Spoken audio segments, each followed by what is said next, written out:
at Dad's funeral, I remember every minute someone at visitation, someone was saying, "Oh, your dad was my mentor." Yes. How in the world did the man have time to mentor 100 different people across the board? And a lot of them women. He was a role model. And it was interesting because when Peggy, when I became board chair, he talked to Peggy and said, you know, I'm really proud. I knew that she could do this. Glenn was the best.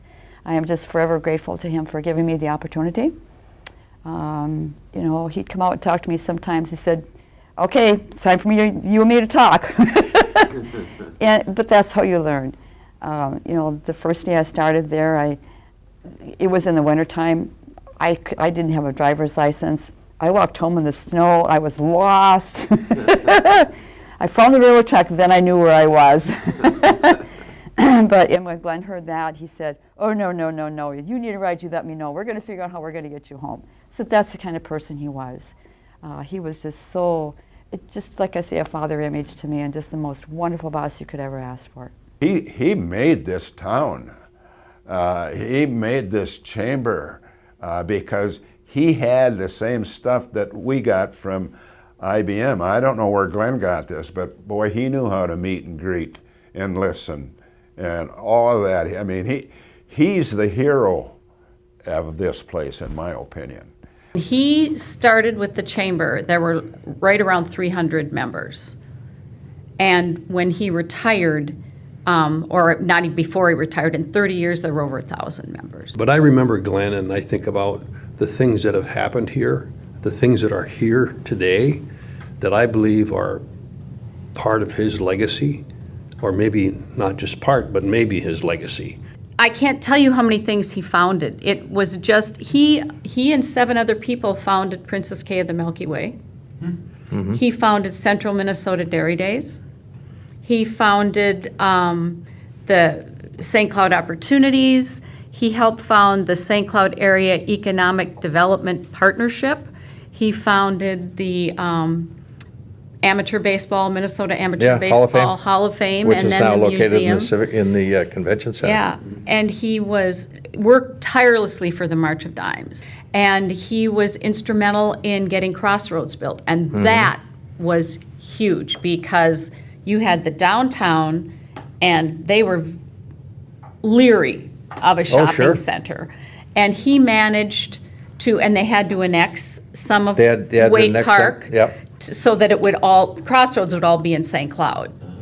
And they convinced Wake Park to do that. That was a battle, too. And that was a huge battle. And he was instrumental in getting the chamber involved in getting the first civic center built. And as we said, the water treatment, industry. The Finger Hut plant in Princeton burned down. Dad and a number of them were in a car the next day, down in Minnetonka, in Manny. The ashes were still smoking. In Manny Fingerhut's office, to propose that instead of rebuilding in Princeton, that he rebuild